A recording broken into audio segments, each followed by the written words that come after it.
wanted to start with a little bit of a game. If you had to make a modern online dating profile for Boldwood, what would be on it?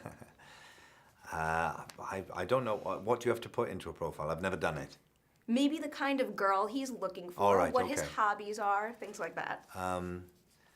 Looking for someone to live in a very large, empty house. Dresses, piano provided. Doesn't need to be in love. And I feel like his dating profile picture would be something like super formal. Like, you know, when it's really awkward, Right, people yeah. are like posing like It would school just photo be, style. I think it would be in a very big, it would be a photograph of a huge room and just him tiny in the background somewhere, just standing there. You can't even see him. Be very appealing. So I know Carey and Matthias hadn't read the book before reading the screenplay. Was that the same thing for you? Can they read? Can they read? Can they read? Is that the reason why they hadn't read the book? Can they not read? I'm pretty sure they could read if they All read right, the screenplay, so they so I chose not can't to make a read good it. excuse Okay. for them. You have to read the screenplay. If you don't read the screenplay, you can't act. You might 'cause be you in don't big know your trouble lines. then. But reading the novel did make a difference. Yeah, for me, well, because I wanted to get as much information about the character as I could, and as many things to kind of get my imagination going, you know, so I could find what I could connect with him. So I read it, and it helped a lot, really. Yeah. What was your first thought when they came after you for the role of Boldwood? Were you like, yeah, he's perfect for me, or I'm like more of a Mr. Oak kind of guy? I was like, so there's three guys. There's the sexy one, there's the constant one, and there's the old one. Which one did you want me for again? I'm sorry, what?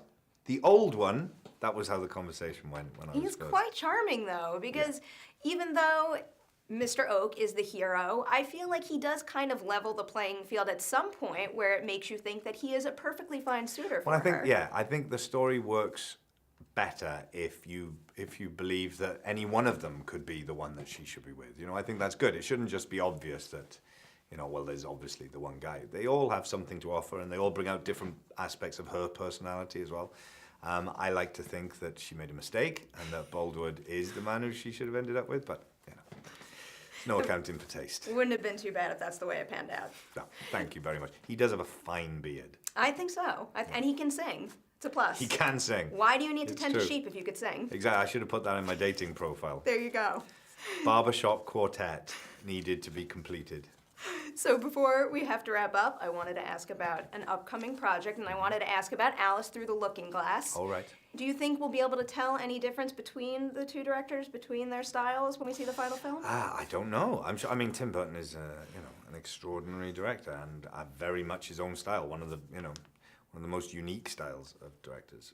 So it'd be very difficult to do the same thing as him. Hopefully, this will be as good in a different way. I don't know. I haven't seen it. I just went into a booth and did a bit of, voice stuff. So it takes so long for the actual film to come together. I haven't seen it yet, but I look forward to it. It's been like 6 years since you shot that first one. Has there been any technological advancements that made the voice recording process any different from one to the other?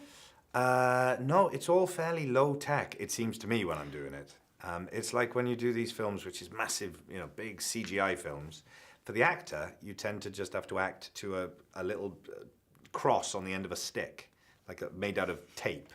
That's about as low tech as it gets, and yet the films themselves are these huge high tech things. So the actors are the last people to know what the technological advances are. I was hoping you'd tell me you to get in a motion capture suit and I don't know, hide or something. No, I bring my own Made from certain solid rabbit B-roll. suit to Alice in Wonderland. I just turn up on day one in my rabbit suit, and they're like, "No, you don't need that.